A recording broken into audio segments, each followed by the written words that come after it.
Hi guys. So many students ask me this question कि UPSC के जो questions होते हैं वो अराउंड जीएस के क्वेश्चंस, एक होता है 10 मार्क का, दूसरा होता है 12.5 मार्क्स का और तीसरा 15 मार्क्स का। तो इस कॉम्बिनेशन में यूपीएससी क्वेश्चंस पूछ सकती है। तो किसी साल ऐसा हुआ है कि यूपीएससी ने 10-10 मार्क के 25 क्वेश्चन पूछ लिए, क्योंकि जो जीएस का पेपर होता है वो 250 मार्क्स का होता है। किसी साल ये होता है कि यूपीएससी ने अराउंड 10 क्वेश्चन 10 मार्क के पूछे और बचे हुए 10 क्वेश्चन 15 मार्क के लिए पूछ लिए, या फिर यूपीएससी वो 12.5 और 10 मार्क के कॉम्बिनेशन में भी क्वेश्चन पूछ सकती है। ठीक है, नाउ बहुत सारे स्टूडेंट ये पूछते हैं कि सर कितना टाइम यूपीएससी एलोकेट करती है पर क्वेश्चन का, और यूपीएससी का एलोकेशन कितना है। तो देखो, हर 15 मार्क का जो क्वेश्चन होता है ना, 15 मार्कर क्वेश्चन जो होता है, उसको सॉल्व करने के लिए यूपीएससी का अगर टाइम कैलकुलेट किया जाए तो अराउंड 10.8 मिनट्स के आसपास आपको टाइम मिलता है। तो आपने तो यही समझ के चलना है कि 10 मिनट आपको मिलेगा उस क्वेश्चन का आंसर लिखने के लिए।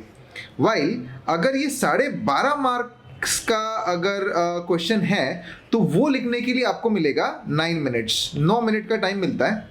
अगर क्वेश्चन 10 मार्क का पूछा हुआ है तो 10 मार्क्स के क्वेश्चन को लिखने के लिए लगेगा आपको 7.2 मिनट्स। ठीक है, इसी टाइम को, अभी इतना स्ट्रिक्ट टाइम तो चलो उसके थोड़ा ऊपर नीचे हो सकता है, इसी को अगर हम लोग पेज में कन्वर्ट कर दे तो कितना आपने पेजेस लिखने चाहिए। देखो, कभी भी कोई 15 मार्कर क्वेश्चन होता है ना, तो उसको बहुत अच्छे से लिखने के लिए आपको around 2.5 pages are enough. 2.5 page का आपका आंसर होना चाहिए। ठीक है, यूपीएससी भी करीब करीब उतना प्रोवाइड करती है, तो आपका पूरा 2.5 पेज भर जाना चाहिए। यूपीएससी कभी कभी 3 पेजेस भी प्रोवाइड कर देती है 15 मार्कर के लिए, but then you are suppose to write at least 2.5 page, then only will be able to write substantial number of points. जब 12.5 मार्कर क्वेश्चन आता है ना, तो उसके लिए ऑन एन एवरेज जिसकी एक फॉन्ट साइज, जिसके हैंडराइटिंग की फॉन्ट साइज मीडियम है, बहुत बड़ी फॉन्ट साइज होगी तो दिक्कत होगी, बट मीडियम साइज है तो अराउंड 2 पेजेस। जब मैं 2 पेजेस बोलता हूं तो इसका मतलब सामने वाला पेज और उसके पीछे वाला पेज, दैट्स इट। इतना ही आपने 2 पेजेस का आपने आंसर लिखना है। And if it is 10 marker question तो around 1 page and 75% of next page, right. This is something which is expected from you. एक से मतलब 1.25 पेज का आपने आंसर लिखना है करीब करीब।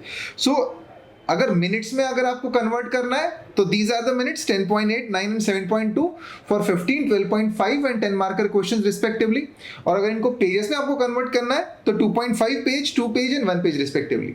अच्छा, इसके साथ साथ और एक बच्चों का जो क्वेश्चन फ्रीक्वेंटली आता है कि सर अगर यूपीएससी ने मुझे 200 वर्ड में लिखने को बोला है और अगर मैं सरपास कर गया 250 वर्ड लिख दिए तो दिक्कत होगी क्या? कोई दिक्कत नहीं होगी। एक ही दिक्कत जो आप ही को होगी वो आप पेपर कंप्लीट नहीं कर पाओगे।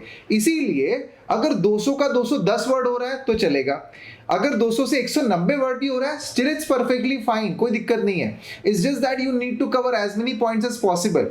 ठीक है, तो यूं नहीं कि आपने कम वर्ड लिख दिए तो बहुत ज्यादा कम या बहुत ज्यादा लिख दोगे तो वो दिक्कत क्रिएट करता है।